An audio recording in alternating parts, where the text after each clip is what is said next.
Mbega woba ufungura ikaroti canke uyifata nk'imboga zisanzwe?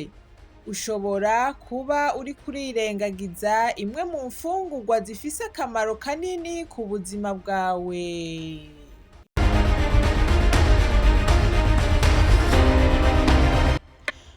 Mu minota iri imbere uramenya ivyiza vy'ikaroti. Guma uri kumwe nanje gushika ikiganiro gihere, kuko hari n'amakosa abantu benshi bakora mu gufungura ikaroti.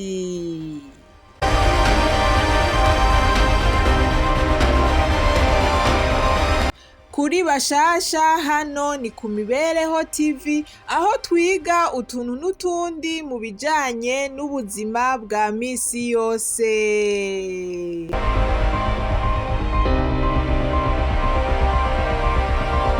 Nuko ukaba wifuza gushigikira Imibereho TV, fyonda aho hepfo handitse ijambo sabone canke subscribe, uraza kubona n'agakengeri kari hirya kagufasha mu gihe cose tuzoba dusohoye video nshasha hano ku Mibereho TV, uzoca ubona notification igushikira kuri telefone yawe ikubwira ko hariho gishasha hano ku Mibereho TV.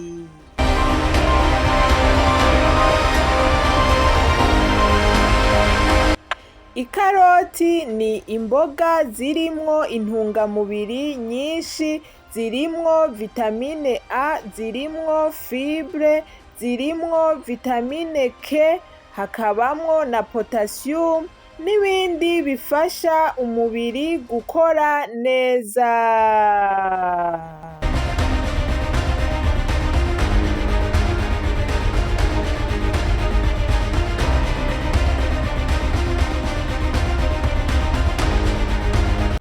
Muri kino gice tugira tuvugane ivyiza vy'amakaroti. Ica mbere, irafasha amaso. Vitamine A ifasha amaso gukora neza kandi igafasha kugabanya ingorane zituruka mu kubura iyo vitamine.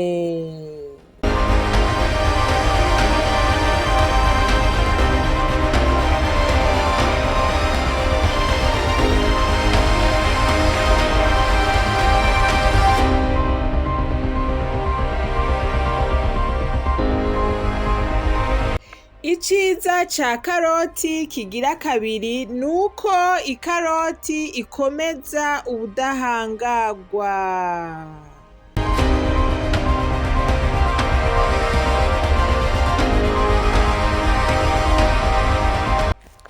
Intungamubiri ziri mu makaroti zifasha umubiri gukora neza no gukomeza abasoda b'umubiri.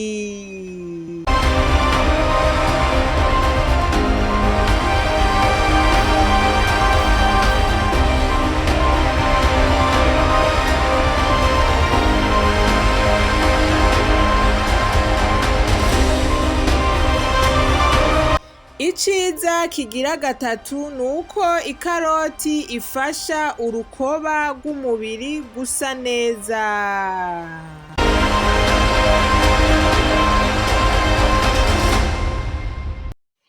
Karoti zirimwo ivyunyunyu twita antioxidant.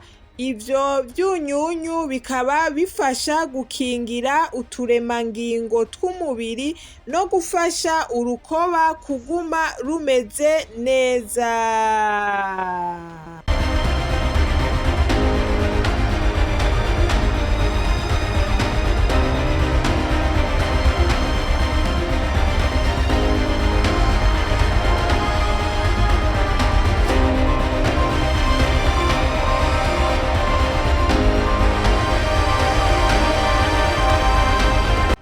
Ikindi ciza kigira kane nuko ikaroti ifasha kugira digestion nziza.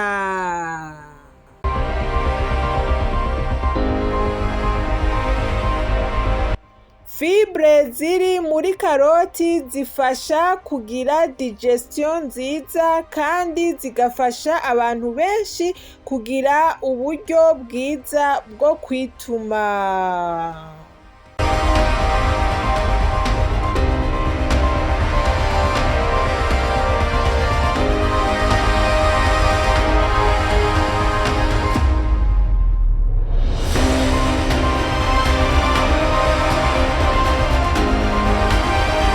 Iciza kigira gatanu nuko ikaroti ifasha umutima.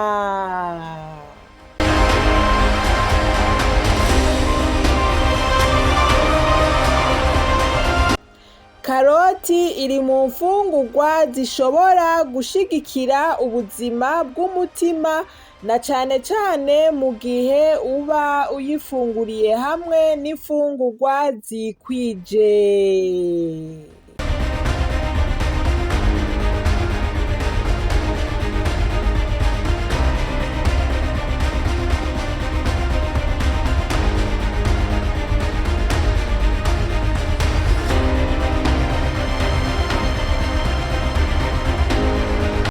Muri kano kanya reka tuvugane ingene ushobora gufungura ikaroti.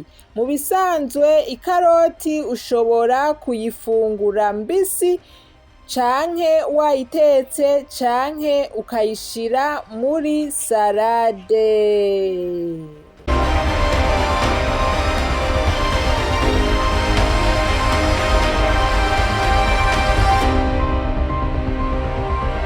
Mu kuyifungura ushobora kuyifungurira hamwe n'ibifungurwa bifise ibinure bike vyiza nk'akarorero amavuta y'ibiterwa bishobora gufasha umubiri gukoresha neza ivyunyunyu vyayo.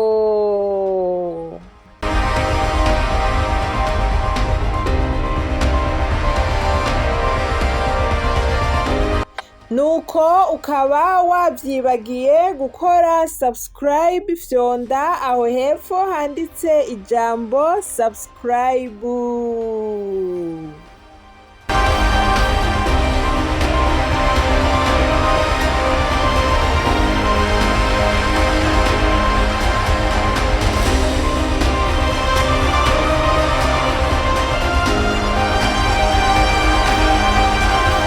Muri kano kanya reka tuvugane ku makosa amwe abantu bakora mu gufungura ikaroti.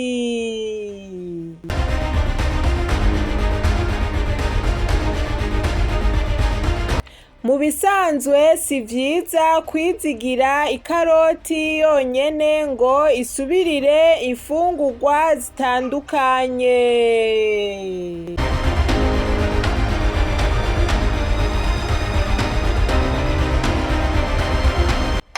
Gufungura ikaroti nyinshi cane navyo ntibikenewe kuko si ngombwa.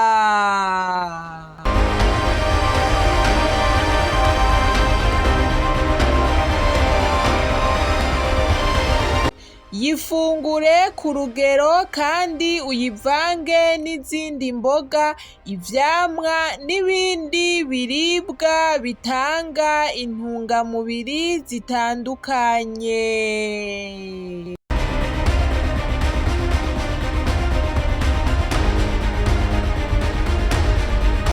Nk'uko uvyumvise, karoti si imboga zisanzwe ahubwo ni kimwe mu biribwa bishobora gushigikira amagara meza iyo biri mu mfungurwa zikwije.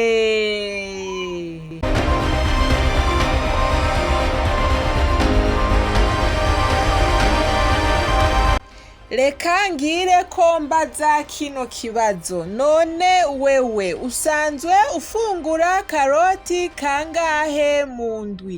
Tubwire muri commentaire.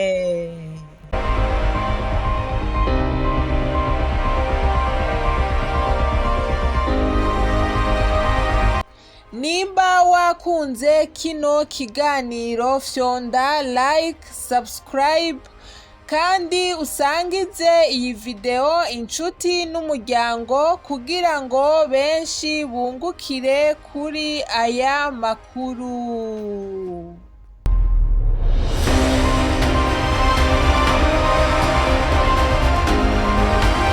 Murakoze cyane, tuzosubira kubonana mu kindi kiganiro c'Imibereho TV.